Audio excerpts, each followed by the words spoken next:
नमस्कार दोस्तों, आइए आपका हमारे यूट्यूब चैनल में हार्दिक स्वागत है। आज मैं ये हिंदी की टेस्ट सीरीज़ नंबर 1 लेकर आया हूँ। इसमें मैं 25 क्वेश्चन कराऊंगा जो आपकी परीक्षा के लिए बहुत ही महत्वपूर्ण होंगे। तो आइए चलते हैं। आज ये इसमें 5 क्वेश्चन गद्यांश के डाले हैं जो अधिकतर परीक्षाओं में पूछ ले जाते हैं। चलिए चलते हैं, इसको पढ़ते हैं। भारत एक धर्म भीरू देश है। यहाँ के लोगों का मत है कि जब पृथ्वी के किसी भाग पर अत्याचार और अनाचार बढ़ जाते हैं तब उस भाग में दैविक प्रकोप के कारण भूकंप आते हैं।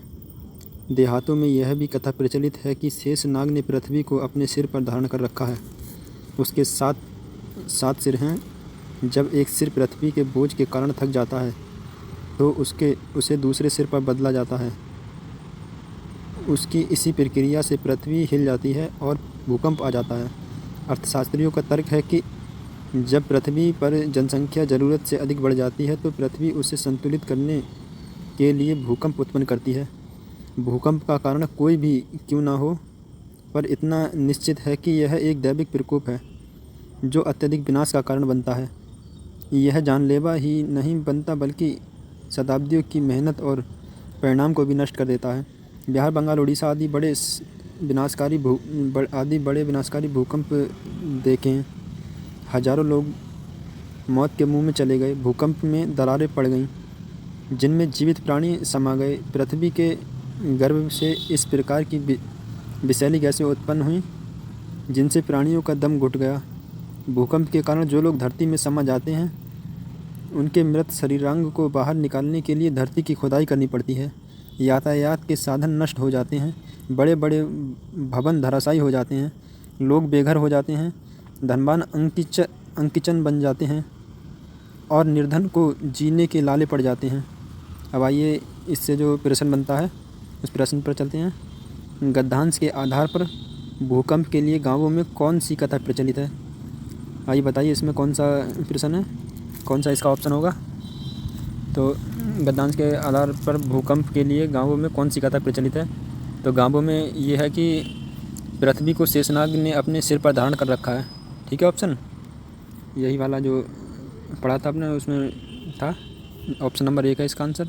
ठीक, अब दूसरे वाले गद्यांश में यही है सब कुछ। आइए इसके प्रश्न पर चलते हैं। तो अर्थशास्त्री भूकंप का कारण क्या बताते हैं?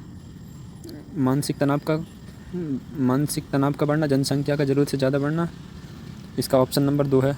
ठीक है, जनसंख्या का ज़रूरत से ज़्यादा बढ़ना जो अर्थशास्त्री बताते हैं भूकंप आने का कारण। ठीक, ऑप्शन नंबर 2 इसका। अब चलते हैं नेक्स्ट सवाल की ओर। नंबर 3 में अंकिचन का अर्थ है।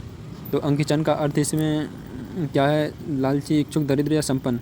तो अंकिचन, ये देखिए धनवान अंकिचन बन जाते हैं। ये दे रखा है कि धनवान अंकिचन बन जाते हैं। अंकिचन का मतलब जैसे निर्धन बन जाते हैं। ठीक, दरिद्र।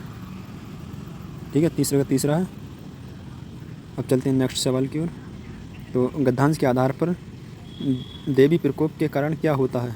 गद्यांश के आधार पर देवी प्रकोप के कारण क्या होता है बताओ।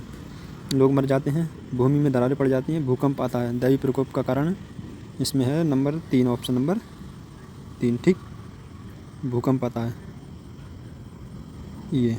ठीक, चलते हैं अब नेक्स्ट सवाल की ओर। सवाल नंबर 5 है हमारा।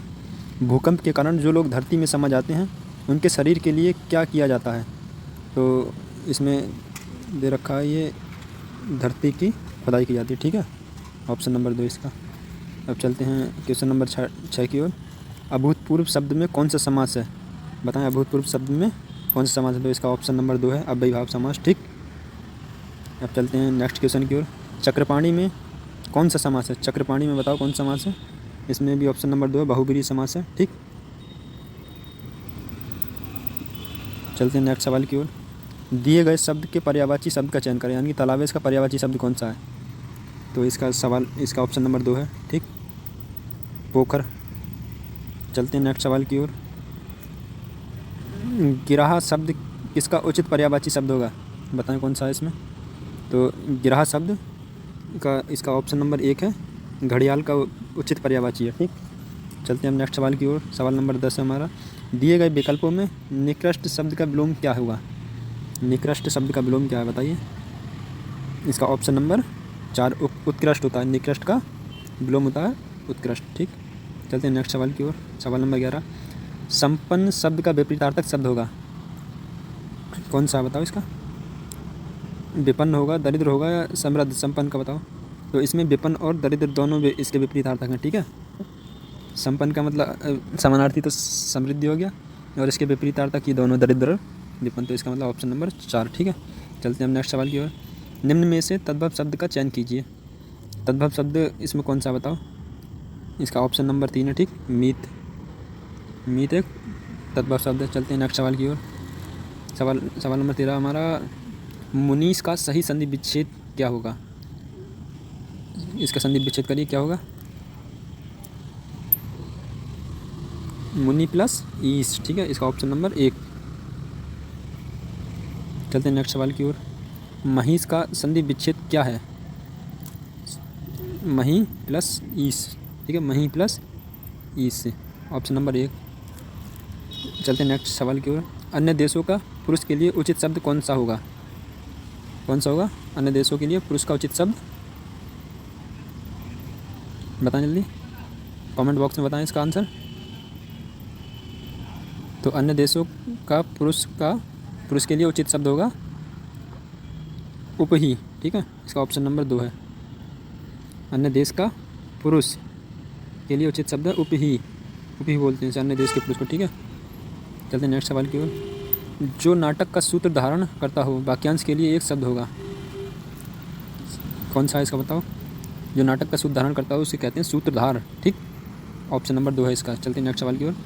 निम्नलिखित में से किस लोकोक्ति का अर्थ ऊपर से प्रेम दिखाना, अप्रत्यक्ष में हानि पहुंचाते रहना।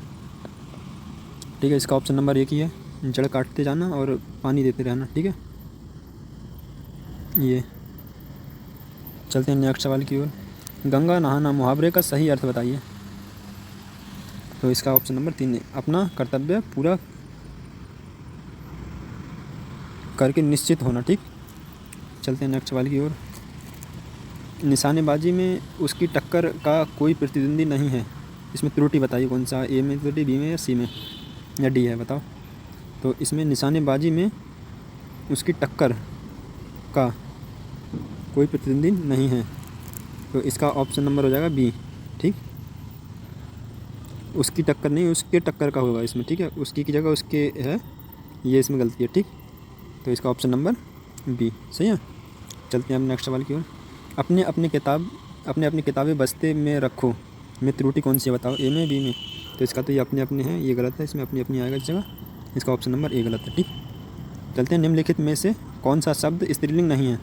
तो ये तो देखो बहुत आसान सवाल है, इसका मैं उत्तर नहीं बताऊंगा, ये आप कमेंट बॉक्स में बताइए। ठीक, निम्नलिखित में से किस शब्द का प्रयोग बहुवचन में होता है। ठीक, लड़का, गाय, कपड़ा, केस, बताओ किसका होता है। चलिए चलते हैं, इसका ऑप्शन नंबर 4 है, केस जो है बहुवचन में इसका इस्तेमाल होता है। ठीक, सवाल नंबर 23 है, ने किस कारक का चिन्ह है। कर्ता ने कर्म को करण से संप्रदान के लिए। ठीक, तो यहाँ पे आ जाएगा इसका ऑप्शन नंबर 3 कर्ता, ऑप्शन नंबर 4 आ जाएगा। ठीक, कर्ता ने। ठीक है, अब चलते हैं नेक्स्ट सवाल की ओर। शायद आज सीमा आएगी में कौन सा काल है, बताइए कौन सा है। तो इसका ऑप्शन नंबर 3 है, संभाव्य भविष्य काल, क्योंकि इसमें आएगी यानी कि संभावना की जा रही है भविष्य में आने की, कि शायद। ठीक, इसका ऑप्शन नंबर 3। चलते हैं अब सवाल नंबर नेक्स्ट की ओर। तो इसमें से कौन सा शब्द अर्थ की दृष्टि से सूर से संबंधित नहीं है, बताइए कौन सा है। तो इसका ऑप्शन नंबर 4 है, सैन। सैन जो है सूर से संबंधित नहीं है। ठीक है, सैन का अर्थ होता है कोई संबंध नहीं, और बाकी वीर, अंधा, एक कवि, ये सब सूर के पर्यायवाची हैं। ठीक, दोस्तों आपको ऐसे ही वीडियो देखने के लिए हमारे चैनल को लाइक और सब्सक्राइब करें, ताकि आगे की नोटिफिकेशन आपको मिलते रहें।